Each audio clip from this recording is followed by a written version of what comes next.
Buenas tardes, mi nombre es Ángela María Galeano, soy de la carrera de Ingeniería Industrial y vamos a hablar un poco del sujeto de los históricos. Primeramente nos vamos a responder unas preguntas. ¿Cuáles han sido los sujetos tradicionales y protagonistas de la historia que aprendí en mi colegio?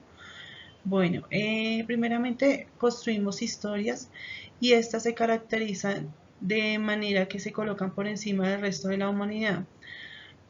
Son ideas recurrentes en la mente de los adolescentes, de los estudiantes, de los profesores, algunos maestros y tanto como imaginamos socialmente en nuestro entorno.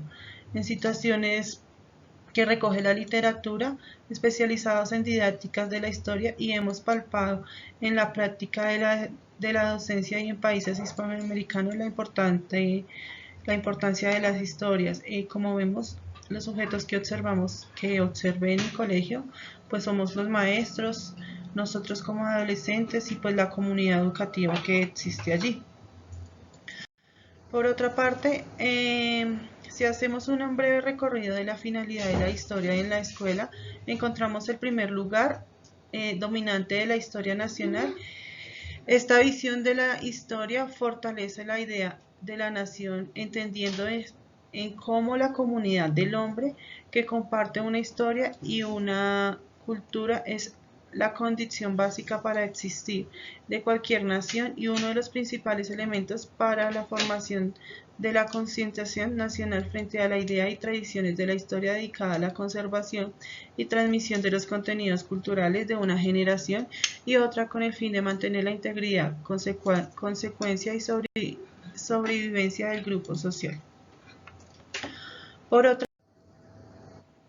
otra pregunta que nos vamos a responder es sobre cuáles sujetos históricos nunca aprendí y me gustaría aprender. Bueno, de los sujetos históricos me parece que los marxistas, ya que ellos se encuentran en un sujeto histórico en la clase social, se han definido por su interés económico, relaciones por su modo de producir y las relaciones de poder y la ideología estructural que construyen en conjunto de todas las formaciones históricas en cada momento y pues en cada lugar. Podemos también ver que alguien pues que me hubiera gustado aprender es pues Aristóteles, ya que él nos da como una versión de la educación como una luz al conocimiento que nos permite salir de la ignorancia y la educación como una vocación para quien ha sido llamado, un llamado que exige renuncia, no acepta buscar placer u honor, sino soportar las molestias en pos de la sugestión social de la ignorancia para conseguir la armonía y la justificación necesaria de la educación.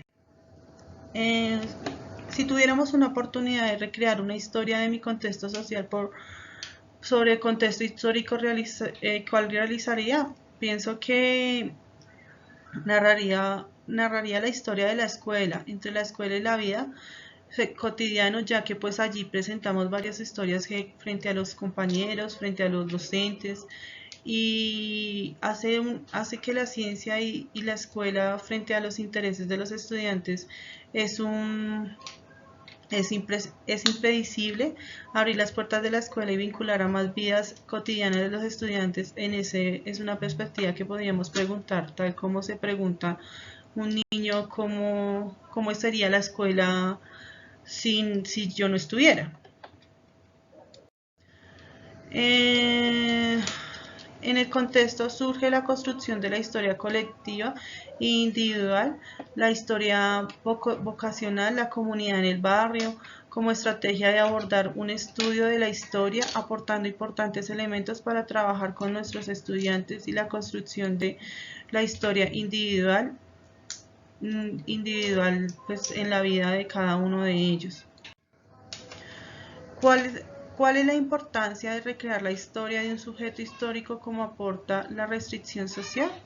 Bueno, aquí considero que la historia hace referencia al paso, pero también en la ciencia que lo estudia y su interpretación. Es decir, históricamente además cumplimos diversas funciones de la sociedad, como es la contribución y la conformación de una identidad nacional que la coherencia de la comunidad cultiva un patriotismo. Por ello, la historia está ligada a la creación y consolidación de la humanidad. Muchas gracias.